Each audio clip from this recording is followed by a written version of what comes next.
కళ్యాణ్ గారి మీద మీ అభిప్రాయం అంటే పవన్ కళ్యాణ్ ఉండబట్టే ఈరోజు ఈ గవర్నమెంట్ ఉంది. ఆయన తెలంగాణలో కూడా పోటీ చేస్తానని ప్రకటించారు ఇటీవల. అక్కడ అంత ఏముండదు, తెలంగాణలో ఏదో బీజేపీ కోసం సపోర్ట్ చేస్తాడేమో నాకు తెలిసి, ఓకే. అంతమించి ఏముండదు. కానీ తెలంగాణలో పవన్ కళ్యాణ్ గారికి ఏం పని అంటున్నారు తెలంగాణ అన్ని పార్టీ నాయకులు కూడా. అది ఎక్కడైనా పోటీ చేయొచ్చు కదా, అవును, మన తెలుగు రాష్ట్రమే కదా. మీరైనా పోటీ చేయొచ్చు, నేనైనా పోటీ చేయొచ్చు ఈ భారతదేశంలో. పవన్ కళ్యాణ్కి అక్కడ కూడా క్రేజ్ ఉంది, ఓకే.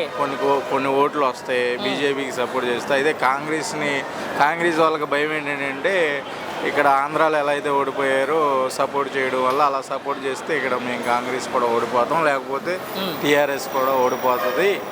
కొన్ని పర్సంటేజ్ ఓట్లే కదా పోయింది, ఆ పర్సంటేజ్ పవన్ కళ్యాణ్ కలిస్తే అలా యాడ్ అయ్యి మేము ఈసారి ఓడిపోవచ్చు అని వాళ్ళు భయపడి ఏదో ముందు టార్గెట్ చేస్తారు. అయితే మాజీ ముఖ్యమంత్రి కేసీఆర్ గారు కుదిరి కవిత గారు మాట్లాడుతూ పవన్ కళ్యాణ్ సంపాదించిన ఆస్తుల్లో, ఆయన కొన్న కారుల్లో, ఆయన కొన్న భూముల్లో మాకు కూడా వాటా ఉందని చెప్తున్నామే. అదొక వేస్ట్. తండ్రి ద్వారా వచ్చింది, తండ్రినే కాదనుకుని వస్తే ఇంకా ప్రజలకు ఏం మేలు చేస్తుంది? తండ్రికే ఎదురు తిరిగి వచ్చేసి స్వార్థం కోసం రాజకీయ పార్టీ పెట్టేసింది. ఆమె గురించి అవి ఏం చెప్తుందంటే అన్న, తెలంగాణ అంటే పవన్ కళ్యాణ్ గారి సినిమాలు ఎక్కువ చేసేది మా తెలంగాణ బిడ్డలే, మేము కొన్న టికెట్ డబ్బులే ఆయన ఆస్తులు కాబట్టి ఆ విధంగా మాకు హక్కు ఉందని చెప్తుందామే. ఆ టికెట్లు కొనడం వల్లే పవన్ కళ్యాణ్ డబ్బులు సంపాదించారని చెప్పి. అట్లయితే వీళ్ళు ఏమైనా పుడతా రాళ్ళు రప్పలు కొట్టి సంపాదించారండి. వీళ్ళ ఆస్తులు కూడా ప్రజలకు ఇచ్చేయాలిగా. వాళ్ళు ₹1 కూడా ఖర్చు పెట్టారు. పవన్ కళ్యాణ్ ఎన్ని సహాయాలు చేశాడు ఆయన, కొంచెం తలకాయ పైగా. పవన్ కళ్యాణ్ వీళ్ళందరితో పోల్చుకుంటే చాలా బెటర్. చివరిగా పవన్ కళ్యాణ్ గారిని తిట్టే వాళ్ళకి ఏం చెప్తారు?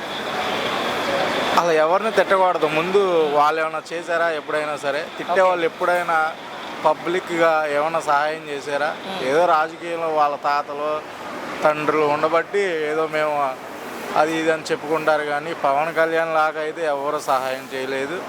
అయితే పవన్ కళ్యాణ్ సీఎంగా గెలవలేకపోవచ్చు, కానీ చాలా మంచోడు, చాలా సహాయపరుడు. తిట్టాల్సిన అవసరం లేదు, రాజకీయంగా ఎదుర్కోవాలి, రాజకీయంగా మాట్లాడాలి. కానీ వ్యక్తిగతంగా తిడుతున్నారు వాళ్ళందరూ, అది కూడా మాలాంటి వాళ్ళకు కొద్దిగా బాధ వేస్తుంది. చాలా థ్యాంక్స్.